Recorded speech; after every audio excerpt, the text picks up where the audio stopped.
Good morning ma'am. आज हम जल के बारे में पढ़ेंगे। जल जानते हो ना, जल कितना जरूरी होता है बच्चे? पानी, जिसे पानी भी कहते हैं।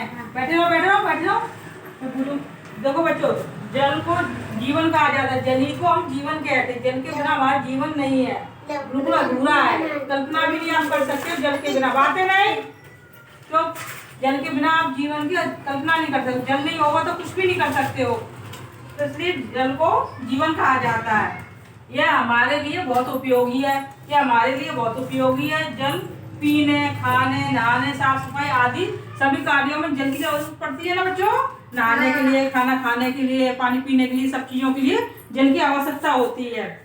जल कृषि के लिए भी उपयोगी है। जो खेती होती है ना, अनाज जो हम खाना पीना खाते हैं, रोटी, दाल, चावल आदि, ये सब खेतों में उगाया जाता है। खेतों में कृषि के लिए हमें जल की आवश्यकता होती है ना। जल नहीं होगा तो गेहूं नहीं होगा, गेहूं नहीं तो हम रोटी कैसे खाएंगे। तो इसलिए जल की बहुत आवश्यकता होती है। जल हमें बारिश, नदियों आदि से जल मिलता है। जल हमें किससे मिलता है? बारिश होती है ना, जब वर्षा बहुत अच्छी होगी तो नदी बढ़ जाती है, तालाब बढ़ जाती है, उससे हमें जल मिलता है। खट्टा हो जाता है ना बच्चों, इससे हमें उससे जल प्राप्त होता है। खट्टा पानी।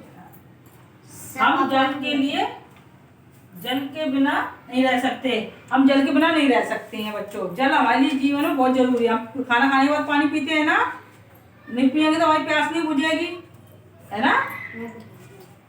बोलते जाओ बच्चों। यह पृथ्वी की सतह पर 71% हिस्सा जल से घिरा हुआ है। जो हमारी पृथ्वी है ना, उसका 71% हिस्सा जल से घिरा हुआ है बच्चों।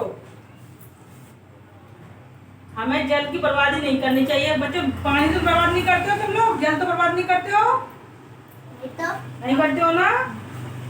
जल को एक एक बूंद बचानी चाहिए। जल की हमें एक एक बूंद बचानी चाहिए। आग लग जाती है उसमें भी जल से ही बुझाई जाती है ना। पानी नहीं होगा तो आग कैसे बुझेगी? पशु पक्षियों आदि के लिए भी जल बहुत जरूरी है। जो पशु पक्षी रहते हैं पेड़ पे, वो भी पानी पीते हैं ना। नदियों से पीते हैं, तालाब से पीते हैं, कोई कटोरे में रखता है, कोई बर्तन में रखता है। ये सब जल से ही तो मिलता है। अगर जल नहीं पिएंगे तो पशु पक्षी जीवित कैसे रहेंगे? इसलिए बच्चों जल बहुत आवश्यक है।